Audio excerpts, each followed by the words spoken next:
عید کو بھی دے سکتے ہیں۔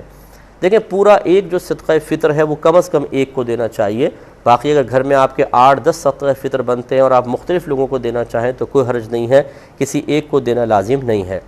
صدقہ فطر یا زکوٰۃ بھائی بہنوں کو بھی دے سکتے ہیں بشرطے کہ وہ مالک نصاب نہ ہوں، یعنی ان کے پاس 7.5 تولہ سونا یا 52.5 تولہ چاندی یا اتنا کیش جس سے 52.5 تولہ چاندی خریدی جا سکتی ہو، یا اتنا مال تجارت کے جس کی مالیت 52.5 تولہ چاندی تک پہنچ جاتی ہو، اسی طرح اتنا قرضہ انہوں نے دیا ہوا ہے کہ جس کی مقدار اتنی ہو کہ 52.5 تولہ چاندی خرید سکتے ہوں، تو پھر وہ سمجھ لیں مالک نصاب ہیں، انہیں زکوٰۃ فطرہ نہیں دے سکتے۔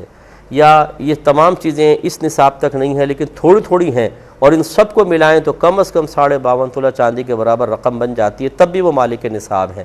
اور اگر بالفرض یہ سب چیزیں ہیں لیکن انہوں نے کسی سے قرضہ لیا ہوا ہے اور قرضہ اتنا ہے کہ اگر ادا کر دیں تو یہ نصاب باقی نہیں رہے گا، تو پھر وہ شرعی فقیر ہے، یا یہ نصاب نہ ہو تو شرعی فقیر ہیں، اب بھائی بہنوں کو آپ دے سکتے ہیں۔ اور زکوٰۃ ہو یا فطرہ ہو اچھی طرح یاد رکھیں، یہ کہہ کر دینا ضروری نہیں ہے کہ زکوٰۃ فطرہ ہے، بعض اوقات سامنے والے کی عزت نفس کے مجروح ہونے کا خوف ہوتا ہے تو آپ عیدی کہہ کر، گفٹ کہہ کر، تحفہ دے کر دے سکتے ہیں، لیکن دل میں نیت زکوٰۃ فطرے کی ادائیگی ہو۔ اگر امام کی تجوید وغیرہ صحیح